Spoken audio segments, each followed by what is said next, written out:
This one's going to hurt some feelings, and it's not my intent, but I know it's going to happen. I don't post hot takes. I don't post rage porn. I don't post anything with the express intent of like generating hate clicks. But I suspect that's what's going to happen with this video. But when I see something that veers so aggressively into the lane of the social considerations of an armed lifestyle, I feel compelled to comment on it. Over the last few days, the legislation that dropped in the state of Illinois and the ATF coming out with their upcoming ban on pistol braces has inspired a lot of very emotional responses online.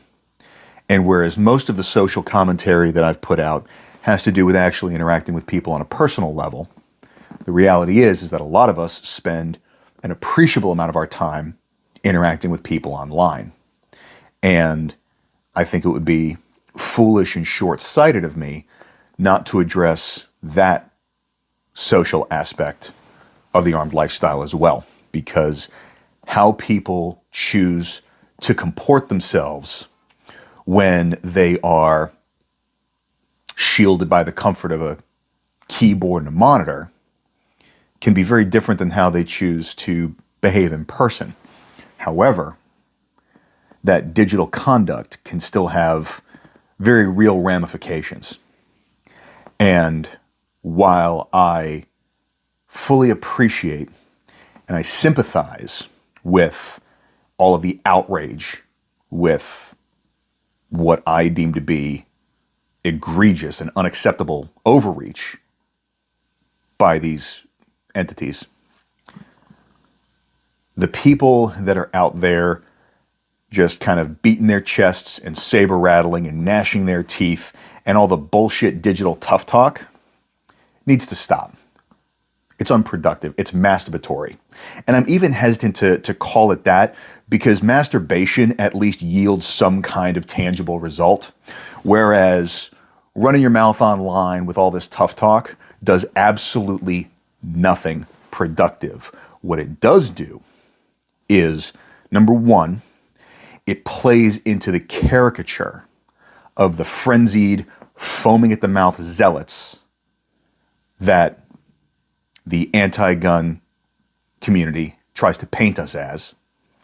And so it bolsters their arguments because they can then point at us and say, look, they're behaving exactly the way that we said they would. And secondarily, it alienates a lot of people that don't have skin in the game yet. There are plenty of people out there that are gun agnostic or gun curious, but when they see people that are getting whipped into an emotional frenzy over stuff like this, that's not appealing to them, because given that it's not something that affects them directly, they don't understand why somebody would have as visceral a reaction to it as some of us do. So if you are as bothered by this overreach as I am, I would encourage you to find a productive outlet for that frustration.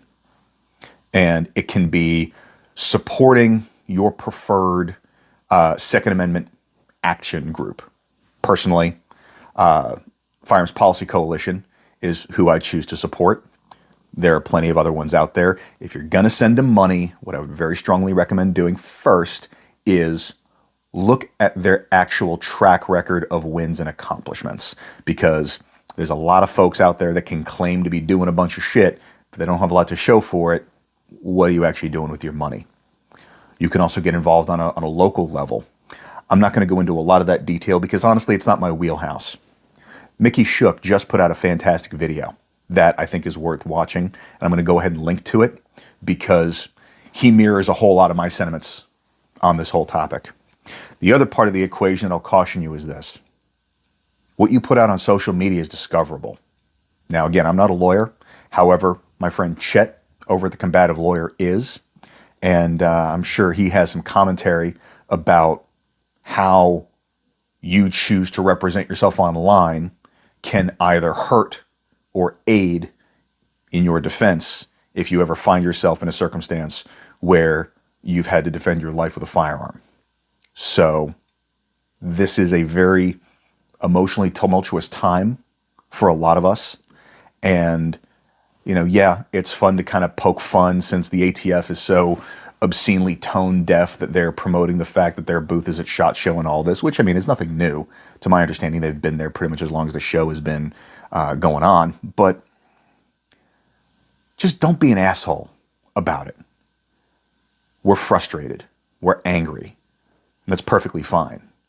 But there are ways to express that anger and frustration in a productive fashion that don't make the jobs of the rest of us any harder.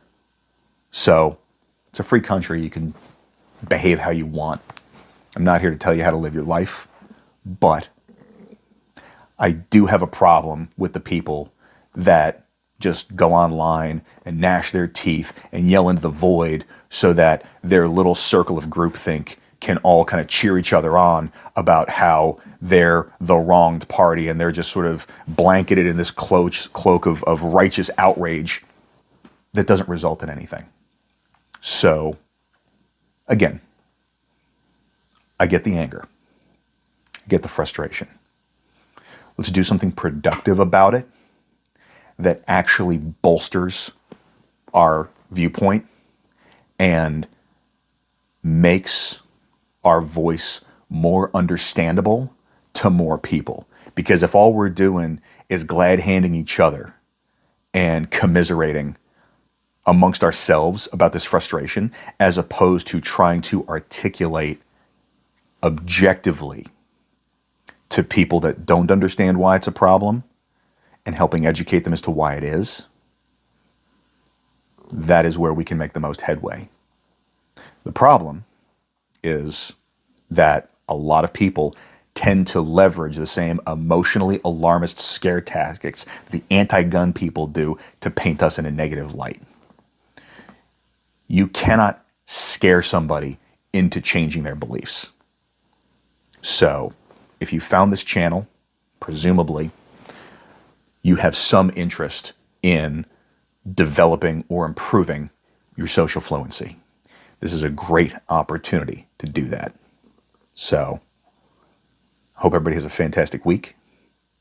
Stay dangerous and stay sharp.